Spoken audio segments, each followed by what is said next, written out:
je parle des choses, c'est pas moi, c'est Dieu. Depuis que je donne ma jeunesse à Dieu, ça fait maintenant 10 ans, jour pour jour. Et ça, ma kamnamoni, on a partagé. L'air est grave pendant qu'on qu'est-ce que je fais? Namoni mokonzi mboka ya Congo, président Félix Tshisekedi, namoni na mbeto hôpital. Ba sonde partout dans autres. Na la muki nobi même comme na zomo na oyo. Il y a en bonne santé. Mais il y a comme na ba sonde belé dans autres nini. Ba zo bisanga yi poison. Mokonzi mboka, ba proche, ba service, maison civile, protocole ya kati ya monda kwa mokonzi mboka. Bolingi la mokonzi mboka makasi. Balingi ba éliminer na nzela ya poison. Ba bongisi bato misato pour na ba faire éliminer ye. Bolingi le makasi na muto akatake suki. Muto a c'est vrai kolia. Muto ya tala kama bilamba na ye. Bolingi la makasi parce que na moni danger. Na mona ki akufite mais na moni na mbeto hôpital ba sonde partout. Bible obete. Ne méprisez pas la prophétie, mais examinez-les. Basambeli, après ça, na suka nango a yebisinga ke te di to sisi ko sambela. Moi c'est na yo bazo libérer lobby. Ngai na mona ki yango on dirait ya maseki.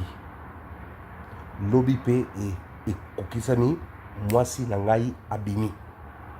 Nouvelle tendance est faite, nouvelle tendance est faite, nouvelle tendance est faite. Votre radio.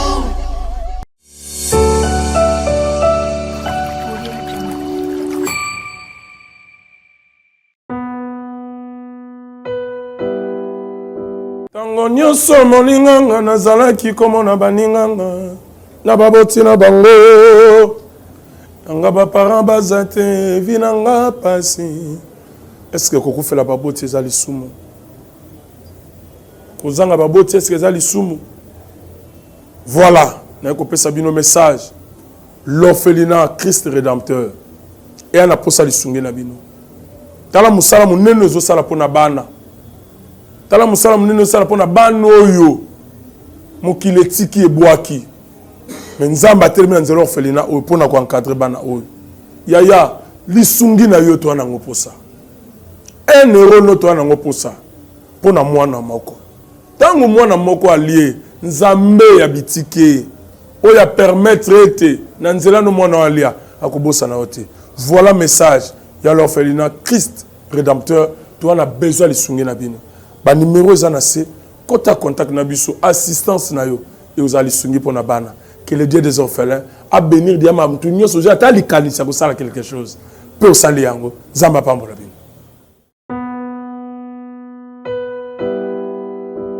Bonjour, shalom et bien-aimés de le Seigneur, c'est le humble serviteur de le prophète Enoch. Nzambe apambola bino nyos bisika bozali na linge bino makasi. Ba frère, ba sœur, nzambe apambola bino boza pa na nzambe. Boza ba race béni. Ba race pambwama yango moto ato ameka yote ozana elembo ya nzambe na kati na yo. Lobelanga men bisika ozali na kombo na Yesu mwana nzambe. Yoza mwana nzambe nzamba apambola yo. Ezama kamunamoni l'air est grave. Bandeko nangai. Avana lo makamnamoni nazozonga muke makambo elekaki. Il y a cela 4 mois, j'avais à prophétiser sur les taux d'échange dollar na Congo. Nabaki na moni dollar ekiti. Na moni dollar et sili valeur franc et comme na valeur, bat moko ko préférer franc congolais que dollar américain. J'annonce la bonne nouvelle au peuple congolais. Votre roi, son nom, c'est Jésus-Christ. Et il a décidé de vous bénir. Les jours qui viennent, vous n'aurez plus besoin d'utiliser dollars américains. Retenez ce que je vous dis. Vous n'aurez plus besoin d'utiliser dollars américains.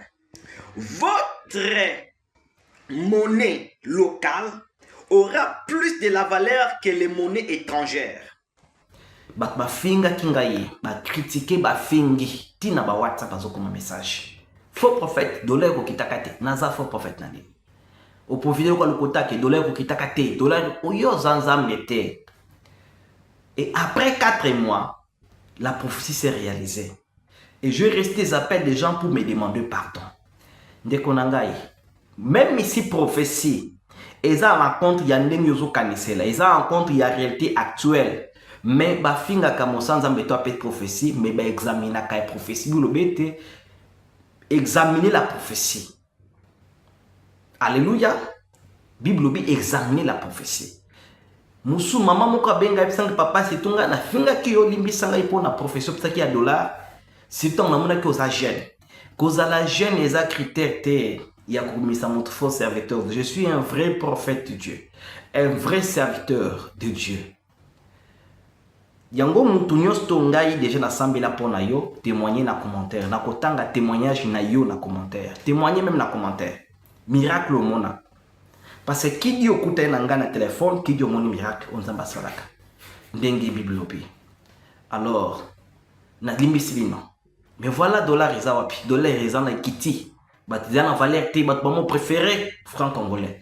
Dieu confirme la parole de ce serviteur. Quand je parle des choses, c'est pas moi, c'est Dieu. Depuis que je donne ma jeunesse à Dieu, ça fait maintenant 10 ans, jour pour jour. T'as la âge nazana yango, maintenant ça lit 10 ans, bandana bandi kose lanzape. Et ça facilite, bolenge na pe sans zambe, ekobo, boite, bani nyos tu na sala yango te. Alors, dans le dossier lanzabe, pendant âge il y a 15 ans, bande konangaye. Zamba pambula binos bisika nyos bozali, les gens qui me conservent aussi, vous êtes là. Et ça na makamna moni onengena partager. L'air est grave pande konangai. Qu'est-ce que je fais? Na moni mokonzi mboka ya Congo, président Félix Tshisekedi, na moni na mbetu hôpital. Ba sonde partout dans autres. Na la moki no bi mema kamu na zomo na oyo. Ya za en bonne santé. Mais ya comme na ba sonde belé dans autres ngeni. Ba zo bisanga yi poison. Mokonzi mboka, ba proche, ba service, maison civile, protocole ya kati ya monda kwa mokonzi mboka, bolingi la mokonzi mboka makasi, balingi ba éliminer na nzela ya poison. Ba bongisi batu misato pona ba faire éliminer ye. Bolingi le makasi na muto akatake suki, muto a c'est vrai kolia, muto ya tala kama bilamba na ye. Bolingi la makasi parce que na moni danger. Na mona ki akufite mais na moni na mbeto hôpital ba sonde partout. Bible obiete ne méprisez pas la prophétie mais examinez-les. Nzambalola apambola bino biska bozali. To sambela pona ye kozala malama makasi. Bible obi na mukanda ya Zacharie chapitre 4 verset 7 et l'obiete. Qui est cette grande montagne devant Zorobabel?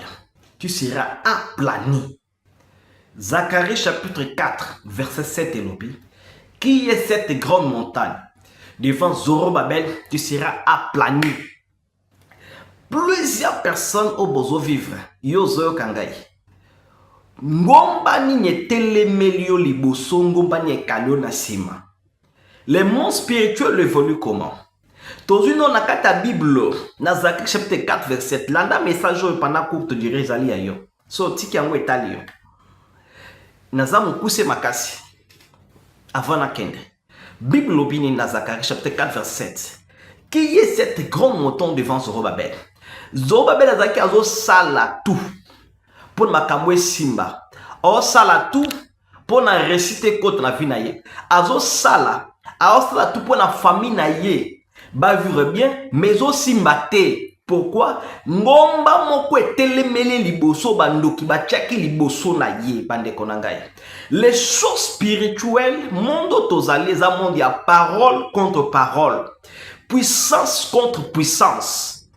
Bible obiete, qui est cette grande montagne devant Zorobabel? Banani o batelemelio liboso. Ceux batelemelio liboso basali barrière na zo bisayo, nyoso tout okosale kosimbate. Basala ka barrière na monde spirituel ndenge nini. Kotia barrière liboso na yo. Yango moni Bible obiete na mokanda Michée. Bible na mokanda Michée était il y a un temps où l'homme domine sur l'homme pour le rendre malheureux bande konangai. C'est une puissance satanique. Ils ont dominé la carte à vie na yo. ezo vivre na kata vie na yo o bandoki b'impose lo ya ko imposer nguya moko molili. Je vous dis okoluka kosala tout au réussir et kosimba te ponani parce que banda ko telemela yo batie barrière liboso na yo ngomba liboso na yo. Ya moni Bible lobi na mokanda Zacharie 4:7 qui est cette grande montagne devant Zorobabel. Ngomba nini ba telemi yo liboso banani yo bakale yo liboso bakale nzela na yo bakale simano bakale yo za bloqué. Et ce qu'on a bloqué, vous allez vous rendre compte que au comment on a 5 biloko oyo. Et kozaraka ta vie na yo. Si le monde spirituel te cible pour nous combattre yo. Et le quoi liboso ba kotsaka, ezali envoûtement. L'envoûtement ko ebandeni koza en plein envoûtement. Ko ebangondeni ke no mona zaboye, montagne temeninga liboso ba temeninga liboso, ba bloquer nga izela. Et là, c'est le envoûtement. Na niveau, il y a instabilité spirituelle. Vous allez comprendre que à tout bando sambe, là, vous comprenez que vie de prière est si liée. Au tralaka mutama solo. À ta okenda bando ke l'église, on comprend que bando changer ba église parce que quand tu as instabilité spirituelle. Et quand tu as instabilité spirituelle, parce que si le monde de ténèbres te vise, et là, ta vie na yo instabilité spirituelle. L'instabilité spirituelle peut permettre bango pour na ba bloquer yo bien. Yango mona muto bande ko sambela makasi vie de prière ici là. Pelo kami balé. Toujours si l'instabilité spirituelle, monde des ténèbres et ko tchana nzela na yo toujours ba faux pasteur, ba faux prophète, ba faux évangéliste, ba faux apôtre, ba faux docteur, ba kotiana nzano ba sanzambi ya vrai té. Parce que ba yeb yete, ceux qui ba tina nzano ba sanzamba ba vrai, okozwa lobiko. Bande konangai. Michel, Bible lobi na mukanda Michel na zongeli verset yo elobiete. Si l'homme domine sur l'homme, il lui rendra malheureux. Il y a un temps où l'homme domine sur l'homme pour le rendre malheureux. Banani bazo dominer na kati ya vie na yo. Nguya ninyo zo domine na kati ya vie na yo parce que tu na denguya. Weza na kata mutu. O mutu azalaka na yango. En dehors ya nguya ya nzambe, tu na pouvoir ya côté ya paternel, côté bo papa. Tu na deuxième pouvoir côté bo maman. Et ce sont ces deux pouvoirs. Ndeo biso na mokili, o biso na mokili le etelemela kabiso, des pouvoirs na wana. Alors ce qu'on a problème na pouvoir ya kota bo papa. Pouvoir kota bo papa, je vais un peu m'expliquer très bien. Là je parle de réclamation kota papa. Parce que lorsque tobo tamaka, tokutaka un lignée bien tracé. Ya papa azana makamuna salaki dans le passé. Pe papa na ye azana makamuna salaki dans le passé. Ba parents salaki makamuna dans le passé. Des choses salaki dans le passé dans le monde spirituel et là ta génération à venir. Yango zomona nzamba zolobet il punit jusqu'à la 4e génération. C'est-à-dire lorsque yo botamaki ando ya bitumbo yo kutanango ezana bitumba oyo force pouvoir. Oh, kutana ki nango pouvoir démoniaque ya kota bo papa pe ya kota bo maman oh yo esengeli ko détruire ando ya bitumbo yo kutana yango. Maintenant soki ya kota bo papa eloba pa malobeza négatif par exemple que biso na famille na biso to balaka te to zibaze misaka biso. Vous allez comprendre que yo soko botami na kati ya famille wana okoluko bala melibale ko yate. Pourquoi? Parce qu'il y a déjà le pouvoir. Il y a ezana ngomba moko etali da kota papa na yo. Et soki na ngota mama ngomba moko ezali ya réclamation ya pouvoir ya kenakata famille na biso. Biso tokozwaka mbongo te au-delà ya 10 000, au-delà ya 20 000, au-delà ya 30 000, au-delà ya 50 000, au-delà ya 5 000, au-delà ya 2 000. Vous allez comprendre qu'au na ba niveau moko financier surtout qui au kwei. Okobando bandi so komi atana 10 000 okwei sa ina famille na bino batela bino plafond. Ngomba etelema liboso na yo.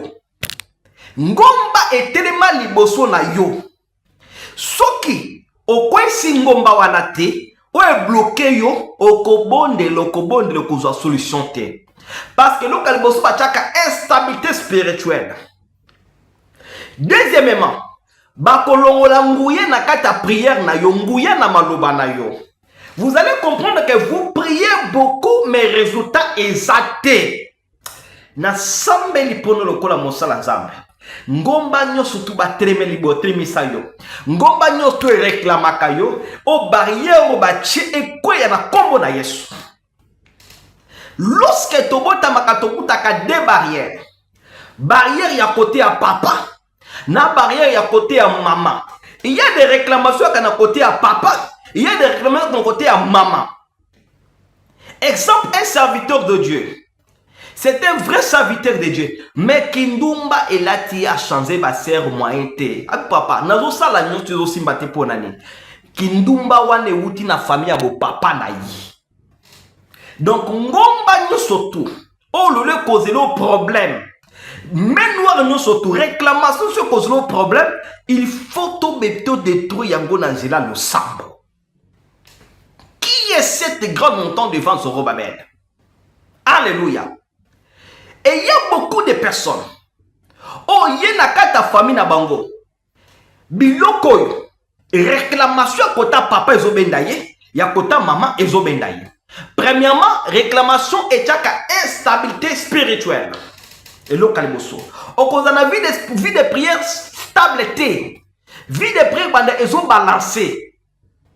Pe ba vrai serviteur de yendengo la nanga boye au moins nanga il faut et faux serviteur yo benge vrai. C'est ça les stabilités spirituelles. Deuxièmement, au cause de l'instabilité il y a vie amoureuse. Parce que vie amoureuse na kat na vie na biso to vie boye ça très utile. Soit qui au côté na moi si mabe, mobali mabe, il osa stable na vie amoureuse te. Yeba été ba gagner déjà.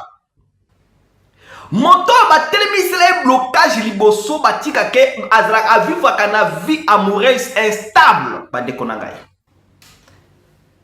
Azakana vie amoureuse instable. Okomona yo zui mobali otiki, ozui wana kunotiki, ozui wana kunotiki, ozui mwasi otiki, ozui mwasi kunotiki. C'est okozana vie amoureuse instable. Ce sont des signes qui montrent que et là comment que telemelio liboso basambeli aposa na suka nango ayebisinga ke te di to sisi ko sambela mwasi na yo bazo libéré lobby ngai namonaki yango ondire ya maseki lobby pe e kokisani mwasi na ngai abimi. Ngomba moko etelemelio liboso oyo esengeli okoesa yango pono kende liboso. Il est que vous connaîtrez la vérité vous affranchira. Bokweba bosolo eko kangola bino. Makamna zolo bo pone kangola yo e fungola yo. Vie amoureuse instable. Omona mwasi aza mwasi kitoko, oza noza mwasi kitoko, oza ser kitoko. Mais osa stable te na vie amoureuse. Ezo beta poto. Age ezo poussana. Mais yo libala ya malonga ezo yate osa stable te na vie amoureuse. Cela montre qu'il y a des puissances négatives de main noire. Ngomba ou etelemelio liboso na yo. Au moins frère, ana mbongo mais azana vie amoureuse stable te azo kokate azo bundana. Pourquoi? Ezayete, c'est son ngomba, ezangomba et télémélié, pouvoir démoniaque. Ou est télémélié liboso. Ou est-ce que azana vie amoureuse stable, instable toujours. Troisième, eza santé. Au cause d'un mbongo, mais ceux qui santé stable était au liboso te. Et bato yo ba ciblé bango na monde spirituel. O bazo combattre yelo ka ba simba kapelo ka misa to santé na bango. O mona yo zane lo za bien lobo za malade. Lobi oza bien lobi kuno za malade. O mona ndo za wano o la nga makolo ezo sala yo pasi. Makolo ezo tungisa yo. Mukongo ezo tungisa yo. Mutu ezo tungisa yo. Diabète, tension. Maladi wana na zolo bayango pe na zo pandela yango lelo. Esa ya nzambe te. Nambaki mama ko bisange papa. Maladi ona biki na ngwawa Maman Joséphine, Zamba Pambola yo maman nangai. Maman Joséphine a l'obiete, papa malade au bon de ponangaoy. Nando kantakeze à volonté à Zamba obixanga na tangwa lingi. C'est pas ça. Bible lobby, na mukanda ya 3 ans. Chapitre 1er, verset 2, l'obiete bien aimé. Je souhaite que tu prospères en tous égards. Et que tu sois en bonne santé comme prospère l'état de ton âme. La maladie ou le maladie, eza soué ya nzambe te na bomo inayo. Eza soué nzambe te na kata bomo inayo. Koloba pete kete ovando kwazan boko zozela nzamba obiksa yo. Akobiksa yo te parce que il y a des principes spirituels. Bible obina mukanda Matthieu, Yesu obina mukanda Matthieu, chapitre 11, verset 28. Venez à moi, vous tous qui êtes fatigués et chargés, je vous donnerai du repos. C'est-à-dire, Yesu abikisa muta kwaza boko te ke nazo souffrir na maladie yo, Yesu akobikisa yo te, il faut venir pour qu'on prie pour toi. Yesu abikisa yo. Malade est télémelo, il faut venir vers qui? Vers Jésus. À travers un homme de Dieu qui craint Dieu, qui a l'onction de Dieu. Comme il est écrit le 2 Chroniques chapitre 20 verset 20. Confiez-vous aux serviteurs de Dieu. Malade. Au moins na kata famille na bino nyosoto. Mutu ana santé malamu azati. Dans votre famille, personne a la santé malamu. Bino tout bozana instabilité à santé. Pesoki. Botremi yango lelote. Et kolata na bana na bino, j'ai l'expérience makam nazulu bagoy bande konangai. Naza victime na yango. Donc soki yo ofungoli misute pona kotremi makambo te e kolata yo na bana na yo pe. Au moins mutabota bana bazaki toko me baba la kate, c'est pas normal, c'est la demande la prière. Au moins na bana bakwa kosala batanga me bakinda kosala musala te balinga te. Baboya kosala misala. Au moins na bana pona batanga komi problème. Eza bangote eza makambo yoba ba hérité. Des envoûtements démoniaques. Ngomba ya monde de ténèbres. Des barrières où ekeli bango na nzela. Comment yeba kozala bangomba spirituel. Okomo na bandoto na yo. Au moins na moto mosobi ke papa suna lali na lotaka na tambola na komi liboso barrière moka ba policier. Barrière moka ba soda, barrière moka ba mbwa. Papa au moins na bwena sada classe banda kalamena lota na zana uniforme. Au moins na longwa de Kinshasa banda kalamena lota na zaka na Kinshasa. Ce sont des signes qui montrent que yo ont un problème spirituel. Il y a des gens qui sont devant toi. Et bato ba telemelio. Okotika bango yo ko le photo ko loto longola bango. Parce que soko longoli bango te. Bits o ba telemelio ba ko telema wana ba ko bundisa otango na tango. Instabilité ya santé. Ngana bela kate. Yo pesa oza na droit obelate. Moïse koko ya 90 ans malade yati. Malade zaki na kata nzoto na yo. Eza nzambe te to longo ya mona kombo na Yesu. Malade zotungisa diabète, tension et kolongwa na kombo na Yesu. Calomnisation, calomnie. Des accusations non fondées yo salité. Moto yo ba cible na monde des ténèbres zo bundisa ye. Il y aura des accusations au bafunda kayo otali ki olobi likambote. Mais comme les autres tambola kaka alobaki asalaki alobaki même na église. Ozo sambela. Même na famille. Okomona ato lobi likambote. Mais comment na ba tambola kana kombo na yo, ba na kombo na yo, c'est eza bangote, eza bitumbo yo za na yango, ngombo etelemelio bato ba telemelio liboso bazo combattre yo, ne bazo inisa yo partout où yo zo kende. Bible obi, vous connaîtrez la vérité vous affranchira. Au moins na mutobi me na sali nini makambo zo bisanga na salo na sali yango te papa na deta mutu na makolote bazo funda ngaka lobaki no eza bongo muto aza ciblé na monde de ténèbres. Il y a des choses comme la cahier à to linga ngote muto aza ciblé na monde de ténèbres o ba telemelier o ba telemeli ye ba bloquer vie na ye mutu wana comprendre que ya ba msuba tchaka bango lolendo spirituel au moins mutu amoni kaza capable que te prière nango de kangola mais prière ngo ezo ça l'efficacité te parce que dans le monde spirituel il y a des niveaux et des niveaux. Tout le monde a mouloko la prophète Daniel, un prophète Daniel dans Daniel chapitre 9 verset 20 mais va bloquer prière na ye.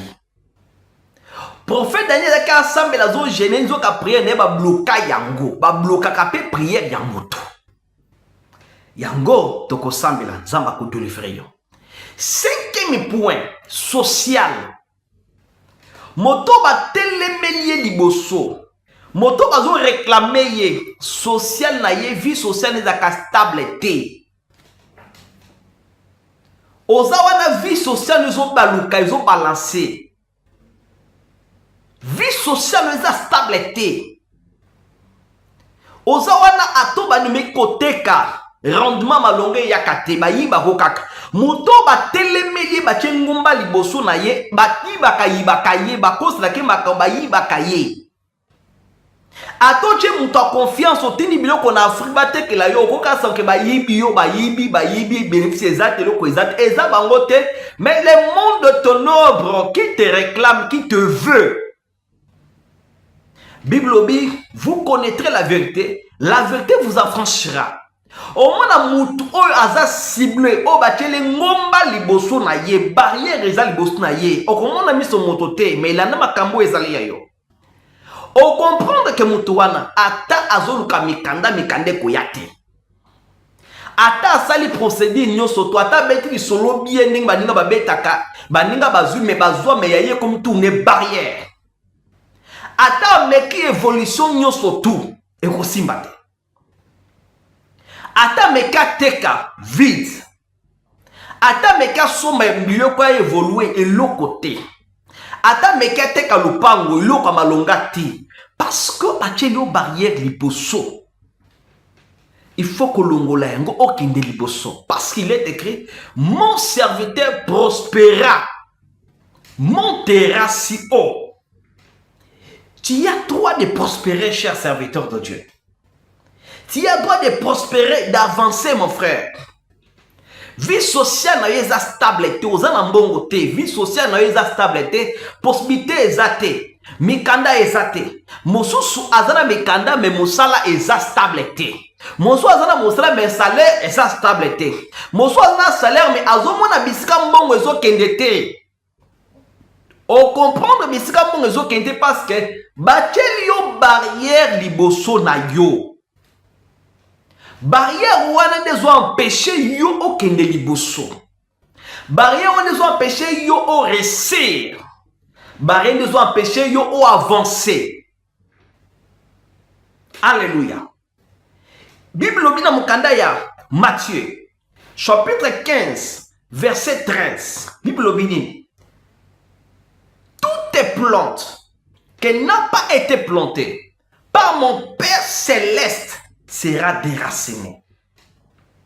Nyonso tu oyo papa nanga lonate ezala déraciné. Maladie, il faut ezala déraciné. Célibat, il faut ezala déraciné. So tiki yango etali yo. Pauvreté, il faut ezala déraciné. Pauvreté, il faut ezala déraciné. Divorce, ozawana bazori libala na yo ezo tanto plutôt. Ba problème kili. Ezelo comme souté, ce sont des réclamations spirituelles qui réclament votre divorce aux onga célibataires. Et il est écrit, vous connaîtrez la vérité vous affranchira. C'est lorsque vous connaissez, vous connaissez la vérité vous affranchira. Lorsque tu connais la vérité doit te libérer, mon frère. J'étais comme toi. Et j'ai à recevoir les gens comme toi. J'ai reçu un frère qui me dit, prophète, j'ai commencé à te suivre, ça fait 8 mois. Et je te suivais, j'ai douté. Mon frère, moto yo aza sous l'envoûtement. Moto aza sous barrière bachele liboso ke liboso te bachele barrière à malade, barrière ya mbongo, barrière ya libala, barrière ya boye. Même baloko bachaka na musuna kati ya mutu bakotia doute, l'esprit de l'incrédulité. Ya moni Yesu Christ bisa ki Pierre alongwa kozala incrédule. Biloko wana soko négligé yango ekolanda yo. Yango na Luc chapitre 22 verset 31. Notre Seigneur Jésus dit à Pierre, Pierre, quand tu dormais, les diables étaient venus pour te réclamer, pour te cribler comme du froment. C'est les diables lui ne viennent pas pour te donner salutation. C'est-à-dire quand tu dors, bandoto mon akawanza bandoto la saluté, bazo réclamer yo. Je prie pour toi, Nzambe. Wa misaki Jonas na libumu ya mbisi. Nzambe misaki Lazare après qu'on fait 4 jours. Nzambe misaki Daniel na kata libulu ya bakosi abimiso na situation zanangoa na kombo na Yesu. Tout est possible à celui qui croit. J'ai passé des nuits à kolala libanda pour na makambo ya réclamation o ibande konangai. Soki otelemite pour na kokata yango ekokinde te. Yango Nzambe na nzela na ngai mosali na ye abengai pour na délivrer yo.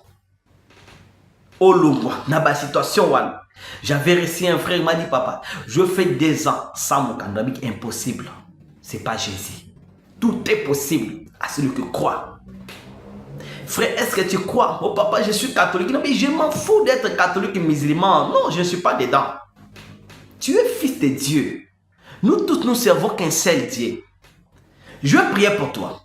Obika. Obika. Okozamukanda. To sambeli, nzamba sali miracle. Na yu maman moko mama Hortense, bolibi natin kombo na yo.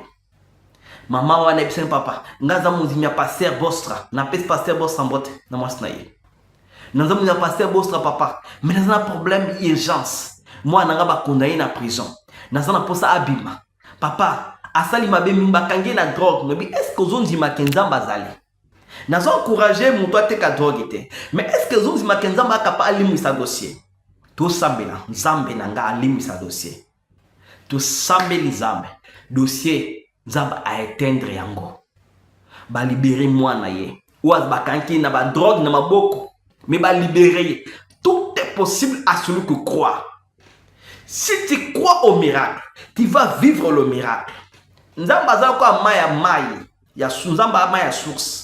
So ke na kopo no kotoka mai. Otoka mai ka na kopo ko sukwa na ngote. Moto moswa ke na bassin ya mai. Atoka mai na bassin ko sukwa na ngo. Elaksi nini? Manière ozomo na grandeur ya Nzambe, de manière ko selu makam minene. Yango toko sambela na yo. Yo muto na ba problème ezo tungisa yo. Yo muto makambo ezo simbate. Nous allons prier parce que Dieu m'a dit ceci. Il est écrit, priez pour les uns et les autres. Dieu m'a dit de prier pour les uns et les autres. Nabisika tout bozali. O azato en Afrique, ato na Goma, o Bukavu, o soki wapi, ozawa, je vais prier pour toi. Suffit ozonga na téléphone na yo, yeba te débit à miracle bandi, débit histoire bandi. Parce que si tu rencontres un homme de Dieu, vrai serviteur de Dieu, ta vie doit changer. Et pour que ta vie change, il faut que yomo konano bape que lelo eza journée nangai. Lelo eza journée nangai. Il faut jamais normaliser des choses qui sont anormales. Il faut jamais normaliser des choses qui sont anormales, des choses comme on dit que et tant qu'on l'a bien dit mais forcer, bah force à il faut qu'on débloque. Par là, au comment on a le beau Nzambe. Nzamba pambola yu batu tout bozana baka incurable. Oh bengi bingi ba pasteur, ba prophète, socio monente, o lembi ba pasteur, ba sabe ba aventure belé, bengangai na kosambela pona yo. Nzamba ko se manifester na bomo ina yo. Ou ko témoigner miracle ya Nzambe. Côté miracle Nzambe au kumisa monene ya Nzambe bisika ozali numéro nangeza plus 244 plus 244 974 679 342 plus 244 979 674 et 679 342. Nakoyamba yo. So bengo zurate kobilanga message. Nakozongela ko benga yo. Nzambe mosela akose manifester na kata bomo ina yo bisika ozali. Tchalo boko na écran na yo na télévision na téléphone na sambela pona yo. Na sambeli pono mutolande misoyo. Kolo Yesu Kristo nzambe na ngai. Nzamba banzambe. Munga baminganga mokonza bakonzi. Kolo abakolo Emmanuel Elikia na ngai. Nzambo abikisa batu na kombo na Yesu. Na mona muta kufi batenka komba Yesu muta sekwe. Na muta nobela utenka komba Yesu muta oki bien. Na mona mubangola musoto musala utenka komba Yesu muta zongo musala. Nzamba se manifeste na kat bomo ina bino nyosoto. Na kombo na Yesu ki bojo miracle ya nzambe au nom de Jésus de Nazareth. Amen. Merci beaucoup. Zamba Pombla Bino Tokotani prochainement. Au revoir. Bien-aimés dans le Seigneur, shalom. À vous qui ont un grand cœur. Bino bao mitema nzamba pesa bino mitema malamu. Mitema kosunga. Fondation Alendele na orphelinat Christ Rédempteur bana posa na bino. Bana posa lisumi na bino. Bano baboti bakenda. Bano bazala moya kotanga te. Bato bana besoin lisungi. Bino bato wana mitema malamu. To wana posa ya lisumi na bino na orphelinat Christ Rédempteur la katia Fondation Alendele. Kanise loko. Eza yondolo bakie ozanzambe ya bana bitike yo mokolo bakie osungaka basi bakufela mibali pona nini pasi ya boye o nzambe. Ils ont besoin de vous, de votre pain, de votre bouteille d'eau, de votre soutien. Et ça serait une bénédiction pour vous et pour votre famille. Que Dieu vous bénisse. Merci Banakin, Bana monde entier. Merci bien-être. Sougala café, logo